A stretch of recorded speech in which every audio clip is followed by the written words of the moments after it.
It's a BumbleKast Mini, sponsored by Nova Polyduo. On my last BumbleKast Mini, someone had argued that Shadow's Chaos Control in Sonic Battle was an example of him able to use Chaos Control without an Emerald, with his reasoning of he has Maria with him to work with, alongside his moves from Sonic Battle being still able to use Chaos moves with teleportation and what Emerald's system labeled as him using Chaos Control for. I personally believe his teleportation moves by that point and after, when he has no emeralds, are cases of Chaos Snap, since most times he's using it for short-range hops as opposed to the longer-range teleports of Chaos Control. What would you say would be the case regarding this fact? I am now regretting being an arbitrator. One of the things to keep in mind is what's established in game canon may not necessarily hold on to the present day. There are adjustments and Changes being made unilaterally. So there will be a number of instances of, well, it was this in this instance, and you can say, well, yeah, and it's not that anymore. Yep. In Sonic Battle's case, I'd have to review the story again, but I can't remember if Shadow had a Chaos Emerald on hand, but Emerald does gain them. So you could make the case that he is using Chaos Control with Chaos Emeralds, and Shadow may have at some point. Again, I'd have to review the story again. As far as current rules that I understand work, it would make more sense that he was using Chaos Snap and such and not full-blown Chaos Control. But again, that terminology was not necessarily fully defined at that point, or has been revised since. Chaos Emerald, maybe. Something like that. Yes, that is the joke. I know. What do you think happens to all of Sonic's gear after each game? He seems to have several tools, like the Flame Bracelet to increase his strength, and Magic Gloves, the latter not learned by Sonic naturally over time compared to his Light Shoes. Does he just have a garage owned by Tails filled with his stuff over the last 30-plus years of adventures? Does he sell them all in yard sales even when there's no money? I mean, the boring answer is that they're gameplay elements, and therefore you shouldn't really worry about them being narrative constructs. But that's boring. I like the idea that Tails just has a, like little keepsake museum of all the various stuff that they've grabbed over the years, and just kind of remember when. Wasn't this fun? Or, crap, here comes the big ice-powered mecha. Quick, break the safety glass and grab the fire bracelet again. Yeah. That'd be kind of funny to see some of that stuff return. Alas, it may never happen, but it would be cool. Looking at the Sonic Anniversary issue for 2022, I saw in Jet's room that he has a weightlifting set. How much do you think all the Sonic cast can bench press? We already know Nux can lift it with the best. Amy works out through boxing, and Shadow can flip literal slabs of road bridges and buses. Would Tangle specifically have a tail day?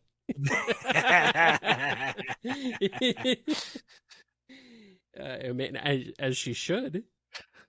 Now I've got this mental image of her bench pressing, and the tail is her spotter.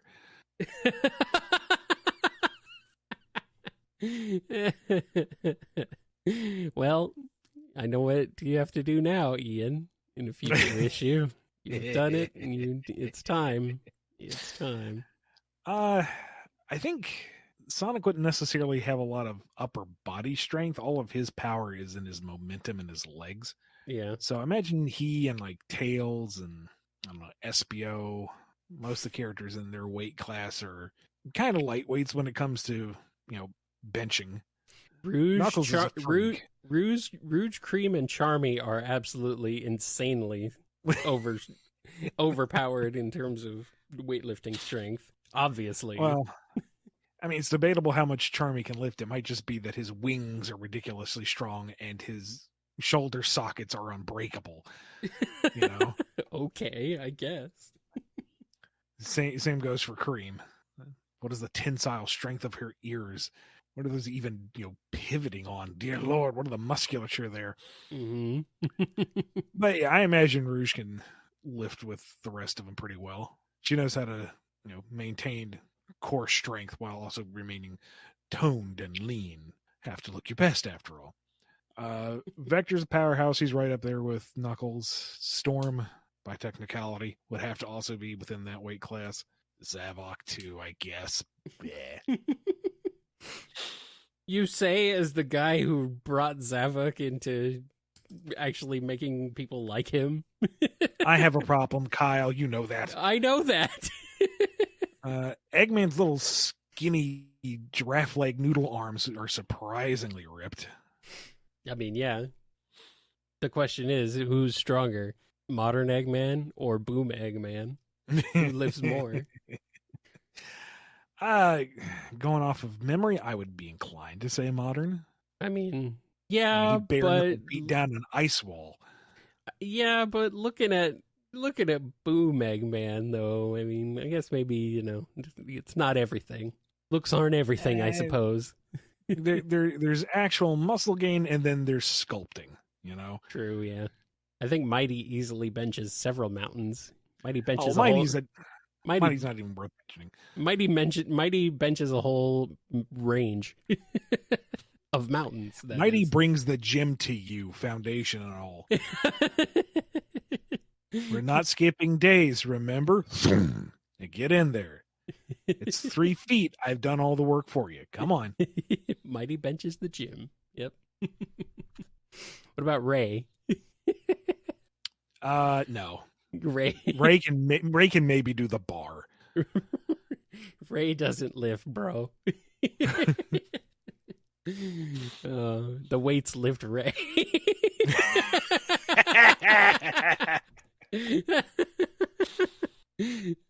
Poor Ray. It's pretty good. Remembering how in Sonic Boom, Eggman made evil cookies with his DNA that turned Sonic's friends into Eggman-likes. What would happen if Eggman was fed an evil cookie with a tuft of Starline's hair? He wouldn't feel particularly different. Oh, what a failed experiment. Oh, well, and then he looks in the mirror, and he has this beautiful frock of hair. Oh, no. And he's just over the moon. Oh, look at it. It's got such volume, such bounce, and it stays. He didn't even have to use product. Oh, it's gorgeous. And it falls out immediately. Oh, no. Oh, no. Starline! I need some more samples for the cookies. Yeah, samples, cookies. Yeah, must have. And he just becomes like this crazy, fast zombie chasing Starline around the base. Hair! Is Eggman really that does he have like issues with hair? Like is him being bald like a thing that he doesn't like? For the sake of this hypothetical episode, yes. Okay. I was wondering. Like, is this canon? Like, is this an actual thing? Well, it would be funny if it were.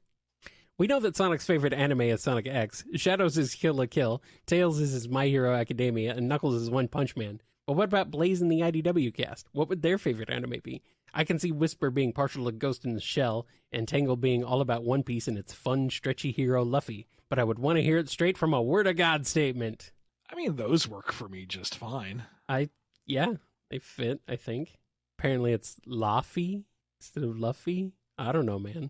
I thought it was Luffy. Or Luffy. I don't watch Luffy? I don't know, man. I don't watch it. Luffy. Oh, here's a good one. Whisper loves Golgo 13. There we go. Going old school. I like it. Maybe Blaze is into... See, I'm torn between something wholesome like Sailor Moon or something terrifying like Magical Madoka. I'm more inclined to say Sailor Moon just because she would get into the interpersonal stuff and she likes the lighthearted hijinks with the little twinge of plot and peril. Magica Madoka might be a little too grim. Mm-hmm. Yeah, we'll go Sailor Moon on her. For who? I mean, magical princess that transforms and has a cat going around with her. Absolutely. For who? Blaze. Oh, okay. All right. That's what never mind. Works for me. What about Starline? Astro Boy. Oh, that's not what I expected. Well, he likes the originals, you see, before it became so watered down and mass produced for the commoners. No, Mm-hmm. he watched it in the original Japanese. Oh, you don't understand it? Get on his level. No thanks. I don't want to be on his level. His level is on the ground, flatten. Surge likes Fooly Cooly because she basically is Haruko. Okay. You know what? Yeah, yeah. Yeah, just an evil version.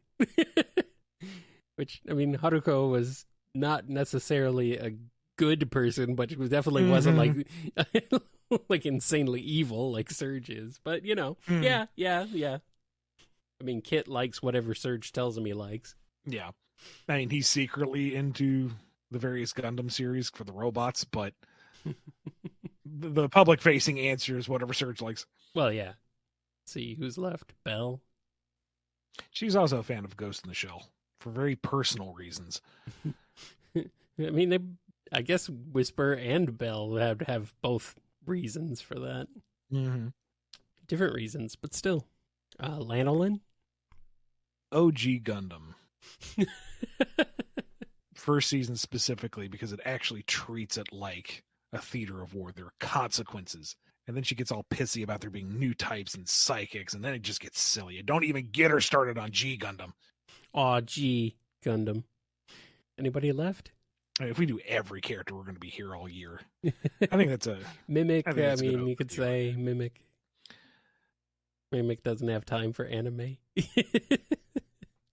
Trying to think which would be better, like thinking something that actually fits for him or go for a joke answer. Why not both? He's really into Aggretto. He just really loves that slice of life and the screamo metal segments. It's very cathartic. Okay, that is the one I'm thinking of. Agretsuko. Yeah. I can never pronounce that right. Yeah. That's what I was like. Wait a minute, you mean Agretsuko? Yeah. I've only seen little bits and pieces of that, but it's adorable and also freaking metal as hell. I like it. Blaze senses danger that can encroach on her world and uses the Soul Emeralds to travel to Ground Zero. She finds herself in the world of Sonic Boom. How does she react to Team Boom Sonic with everyone being slightly different? Bar maybe Styx, who might be the same as their now mainline counterpart. Maybe. We don't know yet. She is unsettled. This is not right. They are not right. She is in the wrong place. She just wants to solve the problem and go home as quickly as possible, please. And by the end of it, she acknowledges that these are all perfectly fine people. But she much prefers the ones she knows. Goodbye. I like it. Although I would be sad to see her go. If we were to get a solo Blaze game, since it seems we aren't going to see her in the main line, how would you want her gameplay to be? What about a Silver and Blaze game? I am inclined to just say do another Rush style game, because that worked just fine. Yeah. It's different enough from your classic 2D Sonic, but with managing your boost gauge. And she has enough unique traits that it isn't just one-to-one Sonic. So it would be a different platforming experience, but still familiar. Right. Just let her go crazy, blowing up robots and being cool. Yeah, the problem is Silver, because we discussed this on like a previous BumbleKast or something. Like, how do you translate him into 2D? Like, you kind of had that in the Rival series, but that was such boiled down gameplay that it doesn't really count. Like, that wasn't really playing as Silver. It was racing as a character that had silver skin. So how do you do the terrain manipulation in 2D, even if you abandon the one button system? How do you do that isn't just a complete slog? Or do you not worry about that and design his stages to be more puzzly exploration, Sonic CD-esque, I guess, where the stages aren't about getting through it fast. It's about, having fun in the playground and making the most out of it. Interesting. Now, this is just thinking strictly 2D. If we went into the 3D space, honestly, I thought he worked fine in 06.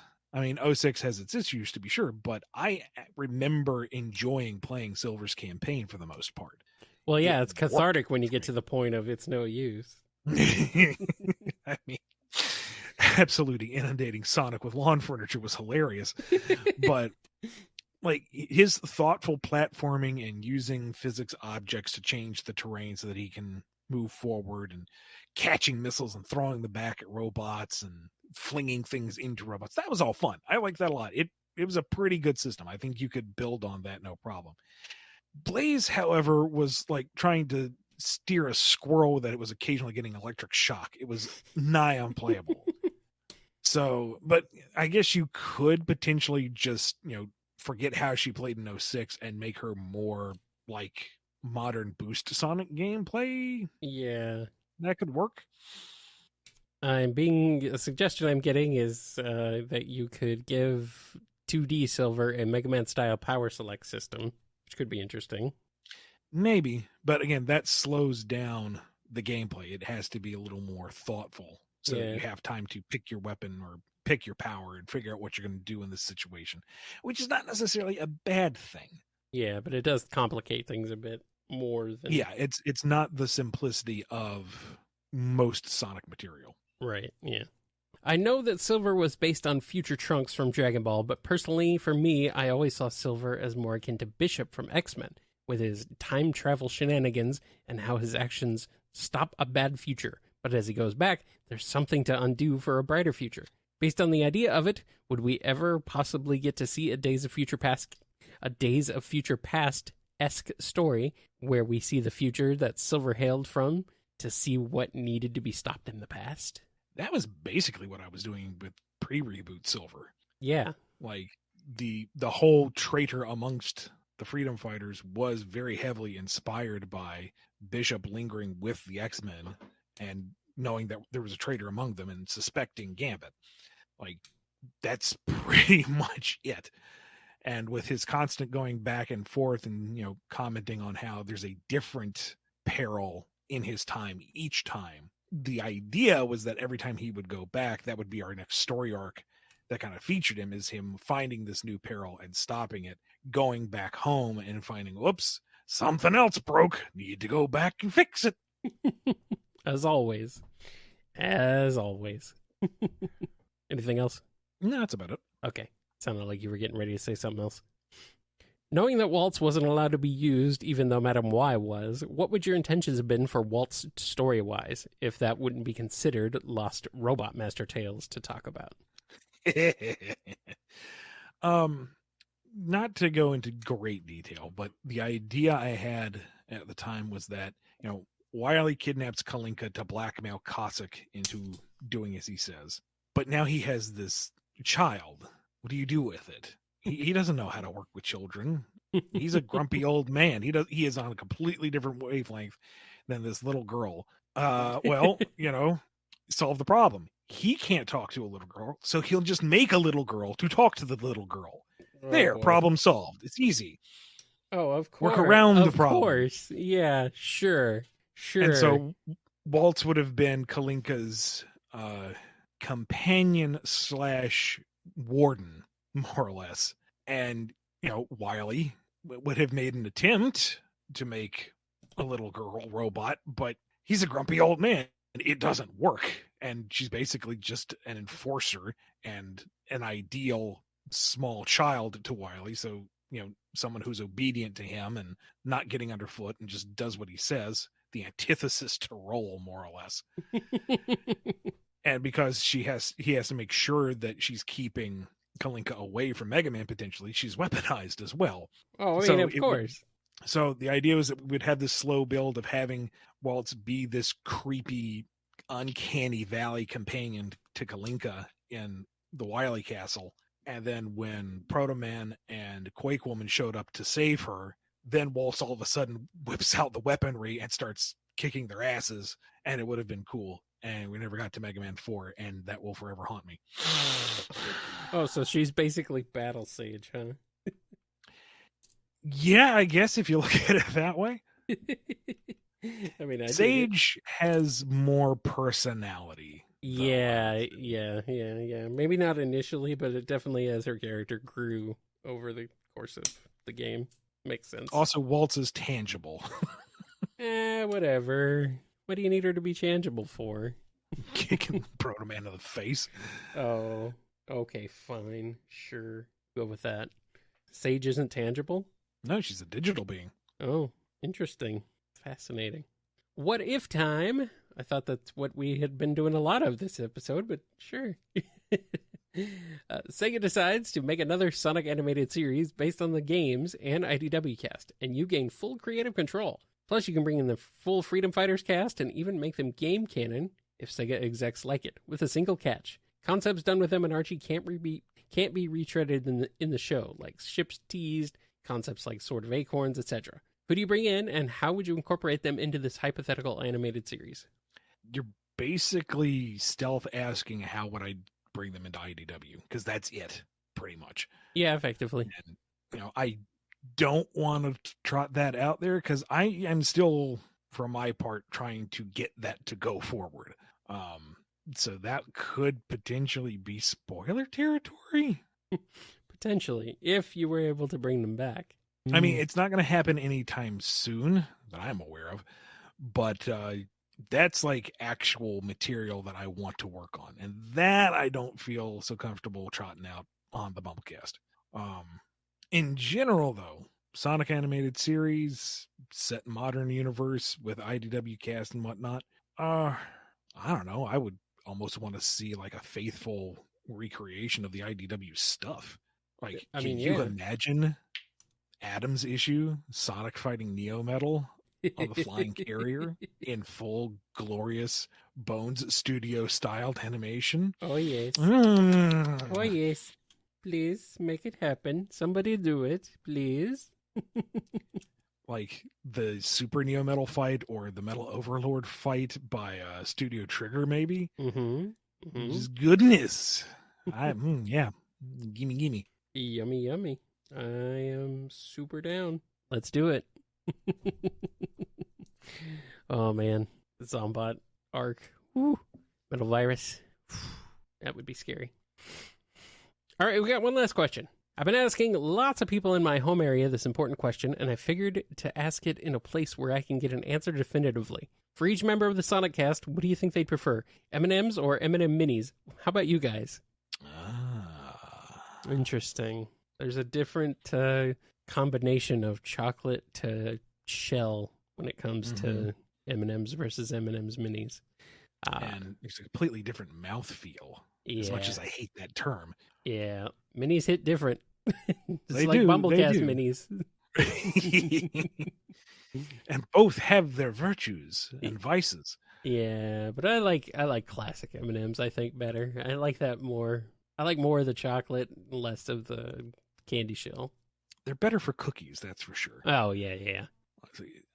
That said, Sonic I see as a minis guy. Just pop a tube, eat it on the run, you're done. Mm-hmm. Tails, he's classic. Sitting at the computer, he's got a bowl of it. Just, grab a couple, munch, type, munch, type. Yeah. Amy, I'm also going to say classic. Like I said, they go better in cookies. She bake them up. Yum. Cream really does enjoy those, but the minis are better for the chow. They're about chow sized.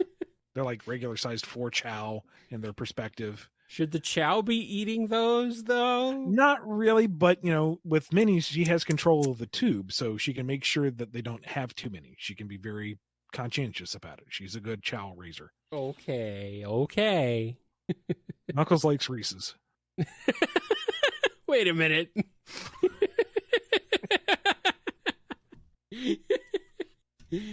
What about Starline?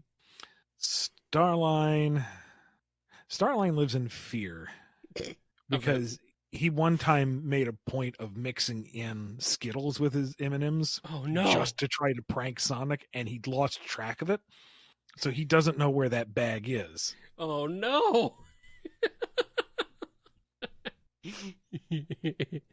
And he wants it. He misses that delicious chocolatey taste, but he might just grab a handful and it would be chocolate and sweet and sour. And oh no. That Why doesn't he just go and get a different bag, get another bag? Because he put it out in the wild. It's in circulation somewhere. Oh. And he has no way to monitor it. Maybe somebody else got it, or maybe it could be what he gets off the shelf. He doesn't know. Okay, yeah. He has manufactured his own hell. I guess he has. He truly is evil, even to himself. What he doesn't realize is that Eggman got the bag and he doesn't care. He just eats the junk straight and rolls with it. Perfect. Absolutely perfect. Oh, man. All right, I don't think we can go any further. I think this is it. I think we've ended it. Thank you to Nova Poly Duo for sponsoring this episode. If you want a mini of your own, head over to patreon.com/BumbleKast, Ko-fi.com/BumbleKast, or become a YouTube member. Be sure to look out for those mixed M&M Skittles. We'll never know.